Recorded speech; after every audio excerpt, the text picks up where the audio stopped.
দাঁড়ান দাঁড়ান, এত এত খাবার দেখে অবাক হয়ে যাবেন না যে একা একা আমি খাবো এই চিন্তা করছেন। জি না, আমি না। আজকে আমার হাজবেন্ডের বিশেষ কোনো এক ফ্রেন্ড বাংলাদেশ থেকে, সরি বাংলাদেশের ফ্রেন্ড, কিন্তু এখানেই থাকে। একজন এখানে থাকে, আরেকজন অন্য দেশে থাকে। এখানে আসছে কোনো সেমিনারের জন্য। তো আমার হাজবেন্ড তাদেরকে ইনভাইট করেছে আজকে রাতের জন্য আমাদের এখানে খাওয়া দাওয়া করবে, সেজন্যই এত আয়োজন। আর আমি এখানে একা থাকি, সবকিছু একাই করতে হয়। সবাই তো ভাবে যে আমেরিকায় থাকে, কি যে আনন্দে থাকে, কি যে মানে আরাম, পায়ের উপরে পা তুলে থাকে। জি না, তেমন মোটেও না। আমার মতো যেসব বইয়েরা বিয়ের পরে দেশের বাইরে চলে আসে তাদের সবকিছু নিজের হাতেই করতে হয়। বাংলাদেশে দাওয়াত দিলে তো নাস্তা দেখা যায় আপনারা বাইরে থেকেই কিনে ফেলেন, আর মেন কোর্স একটু রান্নাবান্না করেন, আর যারা মেহমান তারা তো নিজেরাই মিষ্টি নিয়ে আসে, তো হয়ে যায়। আর আমাদের এখানে সবকিছু এ টু জেড আমাদেরকেই করতে হয়।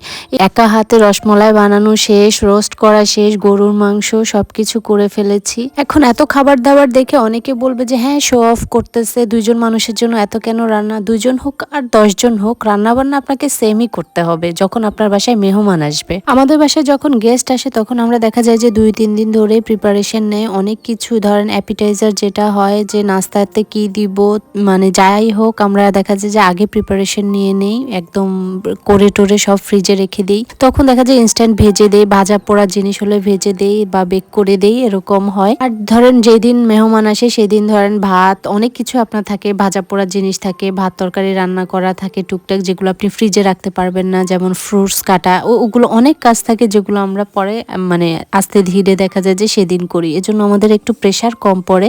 এই যে ফ্রুট কাটাকাটি শেষ, এখন একটু মেয়োনিজ দিয়ে দিব, একটু ব্ল্যাক পেপার, হানি আর একটু সল্ট দিয়ে মেখে টেখে শেষ। আর আপনার বাসায় যদি তিল থাকে তাহলে একটু দিয়ে দিবেন। আমি এখানে সাদা তিল ছিল বাসায়, আমি দিয়ে দিয়েছি। এটা খেতে অনেক হেলদি। আর আপনি তাড়াতাড়ি করে মেহমান আসলে মাথায় কিছু না ঢুকলে এরকম আমি হুটহাট করে বানিয়ে ফেলি।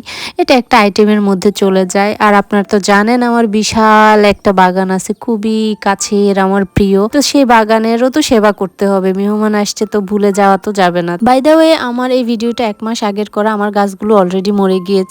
এই তো চলে আসলাম পুরি ভাজার জন্য। পুরিটা 2-4 দিন আগেই আমি বানিয়ে রেখেছিলাম, তো এখন ইনস্ট্যান্ট ভেজে ফেলছি। আপনারা তো জানেন ফ্রোজেন সবকিছুই পাওয়া যায়, কিন্তু আপনাদের ভাইয়া সে আমাকে কিনতে দিবে না, সে বলবে বাসায় বানাও। কারণ তাকে আমি আমার গুণ দেখিয়ে ফেলেছি, এজন্য বলি যে লেডিস বেশি একটা গুণ দেখাতে যাবেন না, না হলে আপনি আমার মতো পস্তাবেন। সবকিছুই বাসায় বানাতে হয়। সব কাজ শেষে এই যে দেখেন, নাস্তায় ছিল ফ্রুট সালাদ, তারপরে চিকেন, আমি একটু তান্দুরি করেছি, পুরি আর রোল, আর হচ্ছে একটু সালাদ তান্দুরির সাথে খাওয়ার জন্য। আর মেন কোর্সে যা যা থাকে, পোলাও, রোস্ট, গরু মাংস, কাবাব আর কিছু সবজি, অফকোর্স আমার বাগানের সবজি, তারপরে হচ্ছে মাছ, 2-1টা মাছের আইটেম, এইসব ছিল। আর মিষ্টিতে তেমন কিছুই ছিল না, বাংলাদেশ থেকে নিয়ে আসা সন্দেশ আর রসমালাই ছিল। তো এত কাহিনীর পরে দেখেন বাসাটা আবার আপনাকে সেম টু সেম পরিষ্কার ঝকঝকে করে তারপরে ঘুমোতে যেতে হবে। এতক্ষণ সাথে থাকার জন্য ধন্যবাদ। আল্লাহ হাফেজ।